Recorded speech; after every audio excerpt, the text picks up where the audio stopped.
I'll just introduce MK is a feminist writer, activist, and engineer. She's founder and editor-in-chief of 4W, as well as setting and co-founder of Spinster.xyz.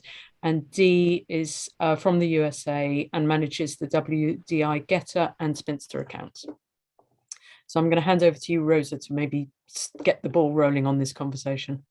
I think something we would benefit from, MK, would be if you just gave an overview, a simple overview of how it works. Spinster is sort of set up as in a similar format to Twitter. So if you're used to Twitter, it should be mostly familiar to you. If you're not, then it may be a little bit different than other social media sites you're used to. Basically, it's the same concept as any social media site where you make a post and then people can engage in that post in various ways. Something that's different about Spinster, though, is that Spinster is part of a larger platform called the Fediverse. And what this does is the Fediverse is a series of websites, social media platforms that are all able to communicate with each other if they so choose. So in this way, Spinster is not an isolated community. We are able to communicate to people on various other parts of the internet, although when we first joined, there was major backlash to Spinster and feminists being on the Fediverse, and we were pretty much instantly banned by most liberal-leaning platforms, which are very male-dominated, very TRA-dominated. So we do federate with a few other servers still, and something that I found particularly fun about Spinster has been that many women came and then learned about the technology and then were able to create their own sites based off of it. So it's sort of an on-ramp for women to learn about really controlling their own freedom of speech on the internet. And yeah, basically that's what Spinster is. People who aren't interested in feminism or in what we usually share, they can still see our posts, which is good. Yes. Yeah, in some ways, Spinster is sort of a small community of women who are close-knit and have, inside jokes and their own culture that they've developed and their own references. But in another way, we're connected to millions of other people online. And sometimes when we do branch out of our Spinster community and start to talk to some of the other people on the internet, then really interesting debates and conversations can happen. And I've been pleasantly surprised to see the impact we've been able to make on some servers that are normally hostile to feminists and women, actually kind of seeing, oh, like these people have interesting ideas, they have a good sense of humor, we can actually coexist and get along. So that's been really interesting. It's good even in terms of, not just in terms of feminism, but even in terms of our hobbies and things. For example, some of the accounts that I follow are not from Spinster, and they're about art and nature and things like that. It gives you such a wide variety of choice. I'd like to say that I think that the existence of Spinster changes everything. I think it changes Twitter, it changes Facebook, because I think Spinster being there gives us the alternative. So I reckon the other platforms think, well, we can't be too mean to the feminists because they'll all leave. And so we should all the more support Spinster and do what Rosa said, is be on there and make it stronger. Because I think it's holding the line, that they would be going a lot further. So it changes everything. The other thing I want to say is I think it's meta-patriarchal space. I think Mary Daly, who talks a lot about outside patriarchy, talks about the loveliness of meta-patriarchal space, and I definitely see Spinster as that, which is a massive achievement in this system we're in. Yes, and the name is partially inspired by Mary Daly, of course. Oh, really? And Sheila Jeffries. Yeah. So yeah, she talks a lot about the Spinster in some of her writing. Yeah, and Sheila Jeffries' book, The Spinster and Her Enemies, is. Yep, absolutely. I mean, that was really one of the first feminist works that really changed my life, I would say. And so, I was really excited to be able to name Spinster after that. And, it's a little tongue in cheek, but I think that we've all really had fun with it. I don't necessarily think that Spinster by itself is, convincing Twitter to not ban individual women. But what we do know is that when people are silenced on Twitter, we see them go to alternate platforms in order to still be heard and as a space to still connect with their audience and followers. And so I'm glad that Spinster can be one of those spaces. And it's nice that it's a women-centric and feminist-centric space, because the other alternatives are usually conservative spaces. And there's a time and a place for that. And it's great to be able to reach a different audience than feminism usually reaches. But sometimes you want to kind of retreat into your community a little bit. And I think that that can also be nice.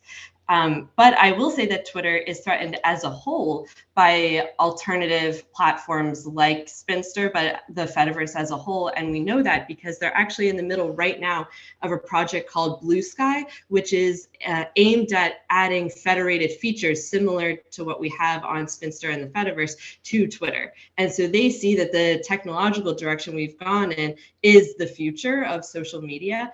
And, you know, regardless of if you think social media is a net good or bad for society, honestly, I'm not even sure. I do think it's important that we are moving in a direction that's more open and more freedom respecting. So I think that's a benefit overall. Dee, can you tell us what you do for on Spinster and for WDI USA? Pretty similar to what Rosa does. I post posts from or videos, YouTube videos, opinion pieces from different websites, just news in general that covers gender identity. And say for the Feminist Question Time, I post those videos. Do you like Spinster? Have you been going on it for quite a while? Oh, yes. I've been on Spinster probably maybe since 2020. So it's really fun in there because I just can relax a little bit. And like Rosa and MK was saying, kind of vent a little bit, but you can also post really funny stuff. I mean, there was one time where I was going back and forth with another user posting music videos. So, and you're getting to make surveys and stuff up there. So as serious as some of the things we talk about up there, it can also be really fun. Yes, and what I found really good since Dee took over is that she has, like I said, there's so much happening that I can't cover everything. There's only so much that I can go through in terms of information, and having an American perspective, someone who is more focused on what is happening on the US and being able to share both, it's really helpful. Right, there is a lot. There really is a lot. Sometimes I can be on and it'll be hours, but for everything out there, I mean, you can be on for hours and hours and hours just posting stuff because things happen daily. So you'll never really get through everything. And you'll see users who are also sharing their stuff. You're like, oh, well, that's interesting. Let me post this too. So you can really going forever. That's another reason why it would be helpful to have more women there, so that we can reach more people and then use it also to post that on other sites. Right, exactly. But the Getter account is different, to say the least. There's not that fuzzy feeling there. So I still do the same thing I do on Spinster, but it's a wholly different animal. So, but yeah, definitely a totally different experience from a women-centered website. I think that's what makes the difference, both in the sense of administration, that it's women-centered Spinster, but also the users, that most of us are women. It's like you said, Joe, it's a woman's creation mostly.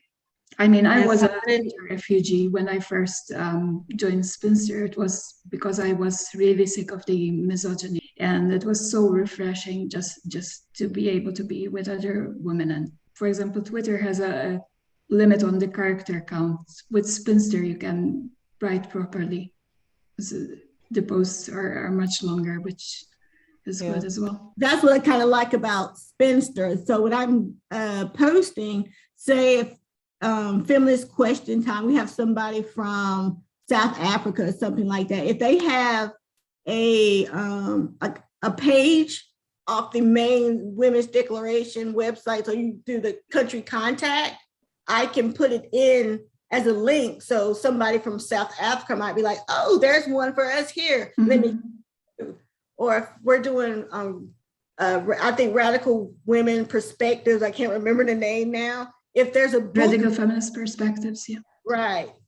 So if there's a book, the book that's being discussed, I can go find it on Amazon or eBay and I'll put a link in there. So it's like, oh, I'm interested in this book. There's a link, let me go buy it.